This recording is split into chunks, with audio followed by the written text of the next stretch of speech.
Up next, we have a very interesting session that is by Nicolas Callegari. He's the independent experience strategy and design consultant from South Africa. He's going to be speaking on reinventing employee experience and work from home culture post-COVID world. A short introduction about Nick. He's an award-winning accredited customer experience master and research professional with a 17-year track record that spans several years of expertise, including journalism, public relations, content, customer and employee experience, qualitative research, and customer relationship management. Good afternoon, Nick.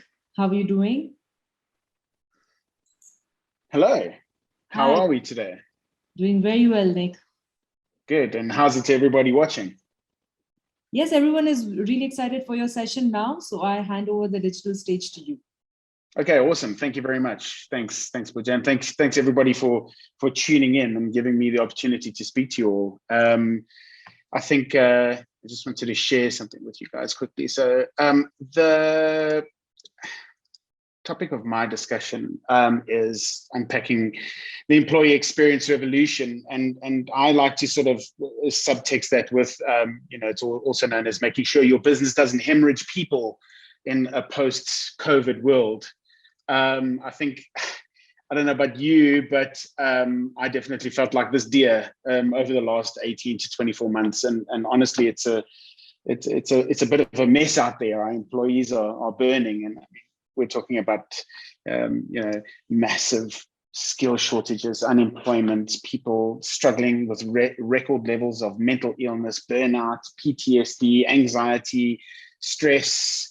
It's a bit of a nightmare. And then we've got this thing called the Great Resignation. Now it's still up for debate whether there actually is a Great Resignation. I've seen lots of people saying there is and lots of people saying there isn't. But the fact of the matter is that a lot of very highly skilled people, senior people, are leaving their jobs to pursue other more fulfilling interests, having tasted what the other side tastes like. I mean, the stats do speak for themselves, and these are US stats, but they're quite eye-opening. That in August alone, over 4 million people quit their jobs, many of them without a plan. When they were surveyed, almost half of people have said that they intend on quitting their jobs in the coming 6 months. So it's going to be a bit of a bloodbath out there, I think, not only for jobs and for skills, but for businesses themselves. I mean, it leaves businesses in a very difficult situation. Let me stop sharing the screen quickly. It leaves businesses like yours in a very difficult position because we start ending up with these huge vacancies that take longer and longer to fill. And on top of that, you need to deal with a workforce who is struggling under pressure, and being expected to perform at the levels that they did when there wasn't this a-hole of a virus circulating around the world. So it really does have the potential to be a calamity. And I say potential because there are things that we can do to adapt our businesses and to make things easier on employees and to really improve our employee experience. And I wanted to thank Mr. Steve Towers for his chat about the employee experience yesterday, because I often feel that employee experience is often glanced over, almost a little bit of a tick box that HR departments do, just to make sure, are our employees coming to work? Are they receiving their benefits, etc.? But I do think, and at the risk of sounding like a trade union, a member of a trade union, the power really has moved into the hands of the workers. So what I've done, I've gone and looked at sort of 3 or 4 things that we as businesses can really do to sort of adjust our employee experience and really deal with this. I wanted to say coming, but the revolution is here. It really is, and it's not going to slow down anytime soon. So the first thing is that we need to accept that hybrid work is here to stay. And I wanted to call it, in staying with the way we do things in South Africa, it's adjusted hybrid work. a lot of our people, like I said, are dealing with burnout, dealing with mental illness. So the logical step would be yank them all back to the office, right? Let's get them back in the office. Let's get them socializing, and it'll sort all the problems out. I mean, that might work in some instances, but there's no sort of one size fits all here. You know, I've seen lots of large companies in South Africa ordering all of their employees back, and on top of that, forcing them all to be vaccinated. You know, and look, we're not here to debate the benefits of vaccines or whatever. They clearly work, and they clearly have positive impacts on this pandemic. I'm pro-vax, by the way. It's kind of like the new CrossFit. You know, you have to tell somebody that you have been vaccinated or that you're pro-vax. It's going to be really funny in the future. But anyway. If there's one thing that remote working has taught us over the last 24 months, is that it can work. And it works to such an extent that people can be productive, not only in their own sort of geographies, but in other geographies as well. Your location no longer matters. And that's really opening up a lot of opportunities, not only for local organizations who have people that are spread across really big geographic areas, but for international organizations that are looking for the skills that South Africans have to offer. I mean, some of the largest companies in the world are fully embracing a remote future. I mean, we're talking about companies like Apple and Amazon, Ford, Microsoft, Salesforce, SAP, Gartner, Shopify, MasterCard. The list really goes on. I mean, if you look at stats out of the latest Work Trend Index report, 66% of business owners are considering a complete office redesign to take a remote or hybrid working future into account. 73% of workers want a hybrid work model in the future, and 67% of workers are saying that they still would like some kind of in-person interaction with their colleagues to drive innovation, etc. And I think this is where the real power of a hybrid work scenario comes in. You know, it doesn't have to be fully remote, because people still want to get into contact with each other, etc. You know, that's not to say that remote work works for everybody. I mean, SA is a very difficult place to remote work in, you know, what with expensive internet and with load shedding. Many of our workers are single. They live far from their families. They rent small apartments, potentially don't have a garden or pets or anything like that. So loneliness and anxiety is a really big problem that we need to be dealing with.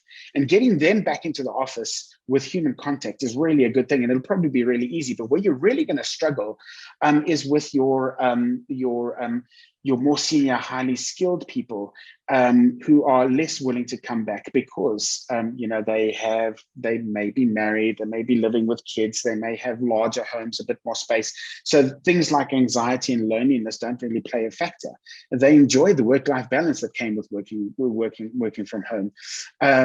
In a recent study, 61% of leaders, of managers, said that, and this was from Microsoft, by the way, said that they were actually thriving during the pandemic and working remotely and from home, etc. Where as you went down the line and looked at younger people and more single people, the percentages of people who were thriving dropped down to close to 30%, while those who were struggling, I mean, obviously closer to, went over 60 to 70%. And those were your Gen Zs, your single working mothers, your just single people in general. Those are the people that were really struggling with loneliness and anxiety. So the challenge really is, you need to accept that hybrid is going to be part of your future. And what you also need to accept is that you're going to have to juggle these two extremes. You're going to have to juggle your senior, highly skilled staff who really have the pick of jobs out there as well, who are less likely to come back to the office on a full-time basis at the very least, with all of these other people who really thrive on a human interaction. And like I said, there's no one-size-fits-all approach, but hybrid work, it's a not negotiable. And that leads me to my second intervention here, is that you need to co-create, not dictate. And what do I mean by that? So for hybrid work to work, I guess, you need to make sure that you set some ground rules on when people will be available, the rules of interaction, etc., rules of engagement. I wanted to share there we go. All right. How many people can relate? Oh, if I only had a rant for every time somebody said this to me. But quite honestly, part of the problem is that, with remote work, often the rules of engagement aren't sort of set up front, which means you have this mishmash of expectations that lead to conflict, that lead to stress, more anxiety, and ultimately burnout, because people feel obliged to be available all the time, and then other people take advantage of that, and it's a cycle that perpetuates itself time and time again. Yes, communication is key. It's that old cliche, but what you really need to do is set the ground rules, and stick to them. If we agree to respect people's downtime and weekends, then don't expect a response to your 8 p.m. email on a Saturday night. I've even made the argument sometimes that people need to get 2 phones and have one work phone and one personal phone. But I mean, that's not an approach that works for everybody. It certainly worked for me and some of my immediate circles. The key here is this isn't something that executives decide in some virtual boardroom and then just dictate down to the ranks. It's something that you have to co-create, and it has to become part of this mutual respect has to become part of the DNA that runs through your organization and ultimately dictates the way business runs business as usual activities. There obviously will be some times when overtime is required.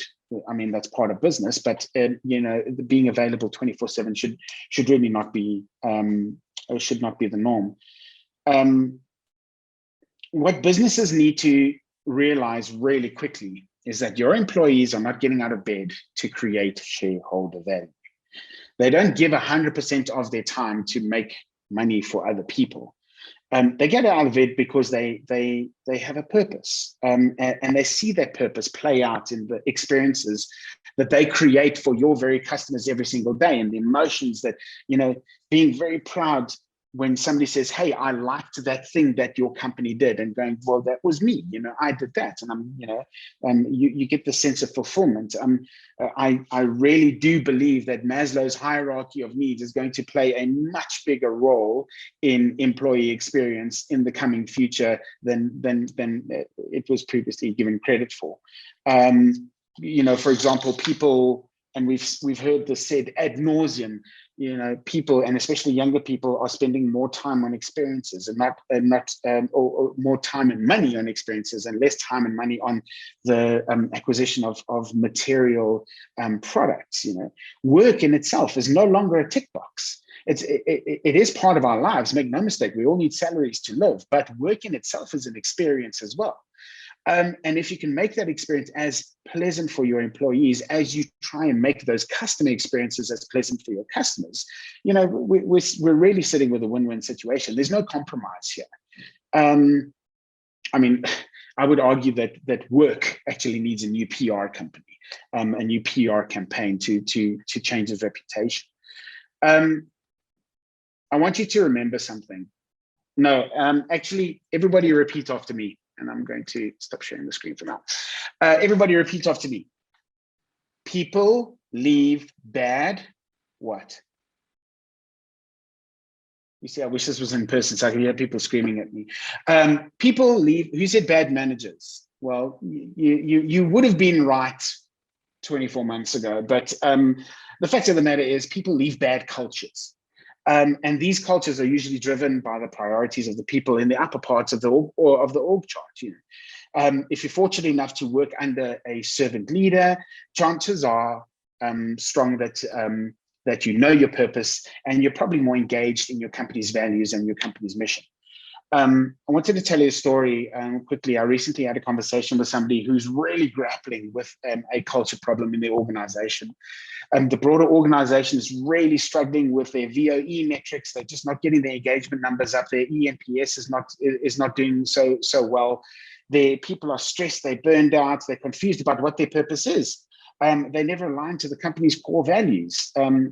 Conversations are basically games of toxic positivity bingo, with phrases like, well, at least we have jobs, and we're all in this together, making regular appearances. They're literally bleeding highly skilled people, and it's just perpetuating the stressful cycle. The issue is that the culture and the values were never co-created with the people. They were sort of decided in a boardroom somewhere, run past HR, was given some fancy design and marketing, and basically sent out into the world and said, this is what you, Mr. and Miss and non-gender binary person, believe in as an employee of this organization. So nobody felt invested. Nobody felt like they actually owned anything, what they, and what the company stands for. Now in crisis mode, this company's really scrambling. And it's showing in their performance. Their KPIs are down, the employee engagement is down, even their public reputation, because they're struggling to fill key vacancies. Some vacancies at this organization have gone unfilled for months, and I'm not kidding when I say that. It's a scary place to be as a business, and it's all because nobody was involved. There's an analogy I use about going on a trip in a car. You have two options. You can be told, hey, do you want to go on a trip? This is where we're going, and if you want to come along, let's go. Or you can be bashed over the head with a cricket bat, thrown in the boot, and just driven to the destination and told, well, you're here, like it or not. I know which trip I would really prefer. And obviously, let's not make it easy for our competitors, seriously, because it is very easy for skilled people to move on and find places where they do feel valued and where they fit in. The third person, your company benefits, and I see my time is almost running out, so I'm not going to harp on this too long, but with the shift in how skilled workers specifically look at jobs, you need to accept that market-related salaries and the stock standard benefits that you offer, they're not going to attract highly skilled people, and they're also not going to retain people anymore. The most dynamic of companies are really start looking at company benefits in a different way, favoring human-centered benefits to the standard benefits that everybody offers. Some things like flexi time, hybrid work, remote work, etc. Those are no longer nice to haves, and those are the things that are really going to attract people to attract the skills and the talent that you really need. Child care assistance. These are all things that are really going to start meaning a lot more to your employees than the stock standard benefits that actually should be taken for granted. You see, what this pandemic actually did is it took away a lot of the things that we as employed people use to make our lives easier. We outsourced a lot of our lives in order to make things work and to have time to go to work and to afford and enjoy the things that we have. So this meant things like childcare, domestic services. It's really difficult and expensive to get those things now, and a lot of the childcare and domestic services have been taken away because of the pandemic, lockdowns, etc. We're lucky in South Africa, we're in level 1 now, but the fourth wave is coming. What's that going to do to schools, aftercares, etc.? People have tasted the other side, and yeah, I think it's a case of the business is going to have to understand that and really start re-looking at those benefits and making sure the benefits are more human-centric. Even after this virus has gone away, and this virus is not going to go away, and there are going to be more viruses in the future, but when life starts calming down a little bit, it's going to be very difficult for us to go back to the way it was. There's no more going back to the way it was. And then the last point is upskill your people and think more global. So I've spoken about the skill shortage, and it's here, and it's a serious problem. I've seen, like I've said before, job vacancies going months without being filled, or job vacancies being oversubscribed by applicants who just don't have the skills, because the skills are either not there, or they're on their way out, or the people with the skills just aren't really interested in those types of jobs anymore. We know that recruiting people is expensive. It's time consuming. So why don't companies look more internally when they're replacing people, and upskill from the inside, where people already know your business, they know your systems, they know your processes. They don't need time to be onboarded and to ramp up their productivity time. Yeah. Employees feel a lot more engaged and invested in your business if you give them a chance. And I think we've seen in the past, and even now, a lot of larger organizations and some of the big consulting companies have started overlooking the need for a tertiary degree as part of your job requirements. They're starting to look more towards aptitude for jobs. And aptitude for roles, rather than do you have a piece of paper that says you might be able to do this job. And that's why it's so important to look internally, because you've got the people, and you've got the people who really want to help your business thrive. So why not upskill from the inside? And like I've said previously, geography no longer means a thing. So if those skills really are so critical and you need to fill a gap, look overseas. There are lots of remote working opportunities overseas, and we should make those remote working opportunities available here as well. If we want to get the skills in, let's invite the world in. Investment comes after that. Just remember what I said previously. If so many people are packing up and moving to different places, or favoring remote work, just why not embrace it? With the exception of massive time zone differences, there's no reason why a skilled candidate in a foreign country can't deliver the work that you need, or at the very least a stopgap until you've trained up your internal resources. So at the risk of running over time even more, I just wanted to finish off by saying, guys, there's no going back to normal. There really isn't, not in our lifetimes anyway.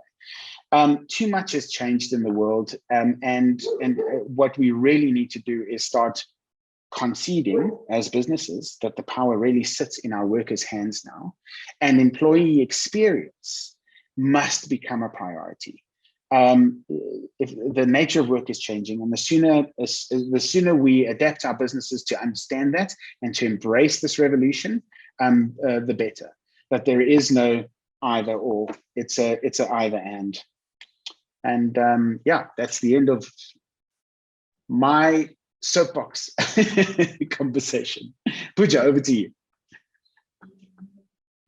Thank you so much, Nick. Thank you. That was a great session. We have some feedback saying that they just loved whatever you have mentioned in your presentation. If we have any questions, we'll mention it to you offline, as we are running over time for the next speaker and for the panels as well. 100%. And my email address is available. My phone number is available. Yes. Please reach out to me anytime. Thank you so much. 100%. Thank you so much, Nick. Thank you. Have a great day.